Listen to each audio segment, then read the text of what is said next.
Hello दोस्तों, नमस्कार। मैं अमित स्वागत करता हूं आपका आपके अपने परिवार CUT अड्डा 247 पर। कैसे हैं आप सभी साथी?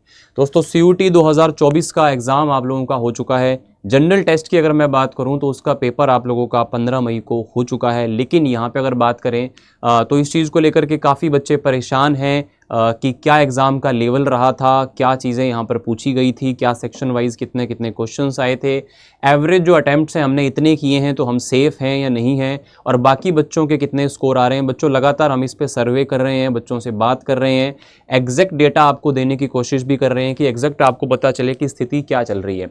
और काफ़ी सारी चीज़ें जो एग्जामिनेशन सेंटर में नहीं होनी चाहिए थी वो भी हुई हैं, उस पर भी हम लोग यहाँ पे बात करने वाले हैं। तो दोस्तों, सबसे पहली चीज़ तो मैं बात करूँ लेवल ऑफ एग्ज़ाम।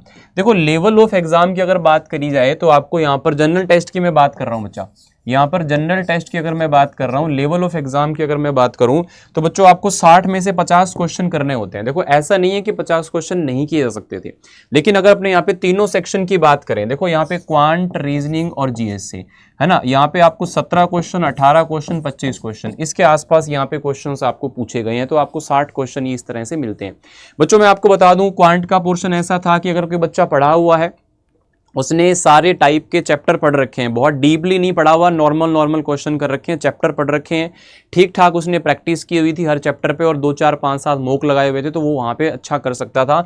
2-3 क्वेश्चन में अगर छोड़ दूं, मतलब टफ में अगर मैं मानूं तो 1 या 2 क्वेश्चन मुश्किल से, बाकी सारे क्वेश्चन डुएबल थे। तो मैं यहाँ पे 13-14 नंबर ये मान के चलता हूँ कि 13-14 क्वेश्चन आप लोग कर सकते थे।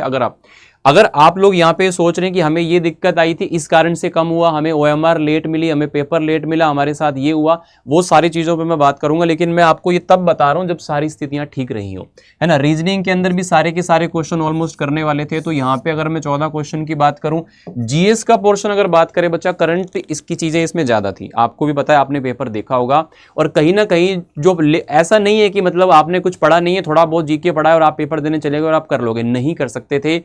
एक्चुअल में लेवल था GK वाले पोर्शन का, GS वाले पोर्शन का। करंट से रिलेटेड यहाँ पे काफी सारी चीजें पूछी गई थी। स्टैटिक को भी करंट के थ्रू पूछा गया था, यानी कि मैक्सिमम क्वेश्चन आपके करंट के आसपास ही घूम रहे थे और क्वेश्चंस का लेवल भी अच्छा खासा था। तो मैं यहाँ पे कहूंगा कि अगर आप लोगों ने 10 से 12 क्वेश्चन भी यहाँ पर अगर अटेम्प्ट किए हैं तो मतलब आप लोग एक एवरेज स्टूडेंट की तरह यहाँ पर रह सकते हो। तो देखो, 14-14, 28 और 12, 40 क्वेश्चन की अगर हम बात करें तो बच्चा 40 सवाल 50 में से या 60 में से आपको 50 क्वेश्चन करने थे। तो अगर मैं एवरेज स्टूडेंट की भी बात करूं तो 40 क्वेश्चंस बच्चों ये ऐसे हैं जो 40 क्वेश्चंस आप लोग कर सकते थे। अब अपने देखो बात करते हैं कि 40 क्वेश्चन कर तो सकते थे, लेकिन सर मेरा तो पेपर ही 10 मिनट लेट मिला, सर मुझे तो OMR ही 15 मिनट बाद मिली, सर मेरी तो कोई इन्विजिलेटर सुन ही नहीं रहा था, सर मेरे साथ तो ये दिक्कत आई, मेरे को तो पेपर दूसरे मीडियम का दे दिया गया था, है ना। तो और मेरे साथ में तो ये हुआ कि मैं एग्जाम सेंटर पर इस टाइम पे पहुंचा, या मेरे को वहां पर पहुंचने के बाद ये दिक्कत हुई। ये सारी चीजें बहुत सारे बच्चों के साथ हुई हैं। लगातार हम लोग बच्चों से भी बात कर रहे हैं और बहुत सारी प्रॉब्लम्स ऐसी हैं, मैं मानता हूं इस बात को।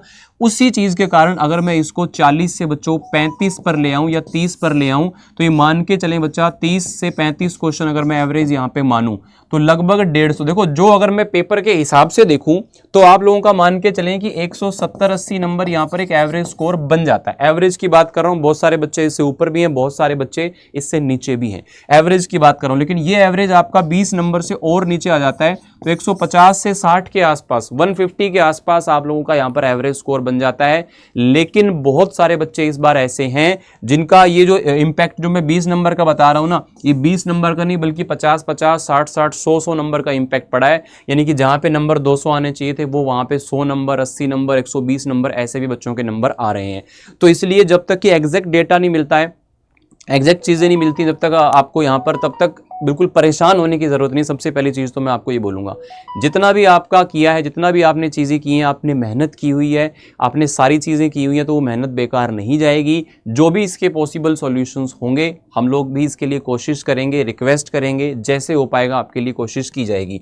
तो बच्चा, अगर मैं बात करूँ यहाँ पर अगर 150 के आसपास का यहाँ पर आप लोगों ने यहाँ पर स्कोर कर लिया है और आपकी सारी चीज़ें ठीक रही थी तो आपका एक एवरेज स्कोर यहाँ पर मैं मान सकता हूँ। इससे ऊपर जा रहे हो तो बहुत अच्छी बात है, इससे नीचे जा रहे हो तो परेशान नहीं होने का। सर मेरा तो 120 है, मेरा तो 100 नंबर आ रहे हैं, मेरे तो 130 नंबर आ रहे हैं, तो मैं क्या करूं? परेशान नहीं होना है। अभी पता नहीं है कि आगे क्या क्या चीज़ें होने वाली हैं या क्या क्या पॉसिबल चीज़ें हो सकती हैं। तो आप लोगों को बिल्कुल भी परेशान नहीं होना है, घबराना नहीं है। और कट ऑफ्स की अगर बात करें बच्चा, तो जनरल टेस्ट का ऐसा है, जैसे जनरल टेस्ट आपने दिया है, अब मान लो किसी ऐसी यूनिवर्सिटी में आप लोग अप्लाई करते हो जहाँ पे जनरल टेस्ट की रिक्वायरमेंट नहीं है, तो आपको जनरल टेस्ट उसमें से हटा लिया जाता है, बाकी के नंबर आपके काउंट किए जाते हैं। और अगर आपको कोई ऐसा कोर्स में जाना है या ऐसी यूनिवर्सिटी में जाना है जहाँ पे इस चीज़ की रिक्वायरमेंट होती है, तो फिर उसके अंदर वो नंबर ऐड ऑन हो जाते हैं। यहाँ पे एग्जैक्ट कोई ऐसी कट ऑफ नहीं होती है कि इतने नंबर वाला पास है, इतने नंबर वाला फेल है। तो यहाँ पे जितने ज़्यादा अच्छे नंबर होते हैं उतना ज़्यादा अच्छा कॉलेज आपको मिल रहा होता है। तो इस कंडीशन पे ये सारी की सारी चीज़ें यहाँ पे चलती हैं। तो शॉर्ट एंड स्वीट मैं आपको यही कहना चाहूँगा बच्चा, अगर यहाँ पे अपने जनरल टेस्ट वाले पोर्शन की बात करें तो क्वांट आप लोगों का ईजी टू मॉडरेट था, यानी कि आप लोग कर सकते थे अगर आपने सारी चीज़ें पढ़ी हुई हैं, सारी स्थितियां ठीक है। मानते हैं कुछ डिस्क्रिपेंसीज हुई हैं या कुछ दिक्कतें आई हैं, उसके कारण मान सकता हूं कि आपके 2-3 सवाल यहाँ पे कम हुए होंगे। या मान लें आप यहाँ पे जो रीजनिंग वाली चीज़ें हैं, इसके अंदर भी मैंने यहाँ पे देखा 18 क्वेश्चन यहाँ पे आए हैं। 1-2 क्वेश्चन को छोड़ें, वो भी ऐसा नहीं है कि नहीं होने वाले हैं। मतलब मैं अगर थोड़ा सा लेवल की बात करूं तो क्वेश्चन ठीक ठाक थे, तो यहाँ पे भी आप लोग 14-15 क्वेश्चन आराम से कर सकते थे बच्चा। अगर इन दोनों में आप लोगों ने मिला करके 25 सवाल भी किए हैं और 25 क्वेश्चन जीएस के हैं, कुछ तो जीएस पढ़ा होगा, 10 सवाल भी अगर आपने यहाँ पे कर लिए तो 35 नंबर बन जाते हैं। 35 नंबर यहाँ पर बन जाते हैं और 35 नंबर का मतलब 35 क्वेश्चन यहाँ पे बन जाते हैं और 35 क्वेश्चन का मतलब ये हो जाता है कि 35 के अंदर आप लोगों को यहाँ पे 175 नंबर पे आप पहुंच जाते हो। मैं तब मान रहा हूँ जब आप 10-12-13 क्वेश्चन क्वांट के, 10-12-13 क्वेश्चन आप लोग रीजनिंग के और 10-12 क्वेश्चन आप लोग इसके करते हो, तब आप लोग यहाँ पे 150-60 के आसपास आराम से स्कोर कर पा रहे होते हो। अगर आप लोगों ने लास्ट के बच्चा 1 वीक में या 2 वीक में या 15-20 दिन में तैयारी की है, तो मैं ये मानता हूँ कि आप लोगों का बहुत अच्छा स्कोर नहीं आ रहा होगा, क्योंकि पेपर ऐसा नहीं था कि आप 15-20 दिन में तैयारी करके या 1 महीने में भी तैयारी करके इसको कर पाएं। तो ऐसा था कि जो बच्चा 4-6 महीने से काम कर रहा है, चीज़ें अच्छी रही हों, तो उसका स्कोर इम्पैक्ट ज़रूर हुआ होगा चीज़ों के कारण एग्जाम सेंटर पे। लेकिन ऐसा नहीं है कि ये एक बच्चे का हुआ है, ये लगभग बहुत सारे ऐसे बच्चे हैं जिनके साथ में दिक्कतें आई हैं। तो बिल्कुल भी आपको परेशान नहीं होना है, आप लोगों को हमारे साथ में जुड़े रहना है। कोई भी दिक्कत परेशानी हो, कोई भी समस्या हो, कोई टेंशन हो, हम आपके साथ खड़े हैं। और जो भी आप लोगों के लिए बन पाएगा वो हमेशा अड्डा 247 आपके साथ में रहा है, करता रहा है। और मुझे भी ये चीज़ जब बच्चों से सुनते हैं बहुत दुख होता है कि मेरा इतनी 1 साल की मेहनत है और लास्ट के टाइम पे मेरे साथ में ये चीज़ें हुई, मैं बहुत दिक्कत में हूँ, परेशानी में हूँ, तो बहुत बुरा भी अंदर से लगता है। लेकिन जो हम कर सकते हैं बच्चा, वो आपके लिए हमेशा आपके साथ खड़े हैं। तैयारी भी कराई, मैं तो ये जानता हूँ जो क्वांट भी पढ़ाया, रीजनिंग भी पढ़ाया, एक भी सवाल ऐसा बच्चा नहीं। और बहुत सारे बच्चों के ये मैसेजेस थे कि सर क्वांट रीजनिंग में से एक भी सवाल बाहर नहीं आया। जितनी चीज़ें करी हुई थी अगर हमने उनको पढ़ा हुआ है तो सारे के सारे क्वेश्चन सही है। इवन सेम आपको पैटर्न के क्वेश्चन वहाँ पे देखने को मिले।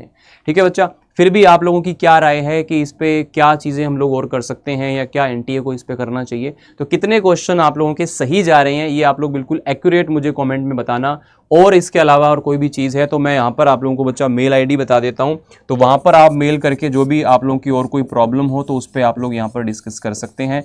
amit.sharma@247 ठीक है बच्चा। या आप लोग नेक्स्ट कोर्सेज के लिए कोई बच्चा ऐसा है जो नया है, जो तैयारी करना चाहता है, तो 2025 के लिए भी आप लोग यहाँ पे तैयारी कर सकते हो, है ना। उसके लिए जो है आप लोगों का बच्चा एम्बिशन बैच है वो अड्डा 247 पर अवेलेबल है, जैसे आप लोग उसको ज्वाइन कर सकते हो। अगर आप 2025 के लिए तैयारी कर रहे हो तो यहाँ पे मैं आप लोगों को एक डिस्काउंट कोड बता देता हूँ, जिसको यूज़ करके जब भी आप यहाँ पे किसी भी बैच में एनरोल होते हो तो आपको एक्स्ट्रा डिस्काउंट यहाँ पर मिल जाता है। ठीक है, चलेगा। आज के लिए सेशन इतना रखते हैं, मिलते हैं आपसे जल्दी नेक्स्ट सेशन में। थैंक यू, शुक्रिया, जय हिंद, जय भारत।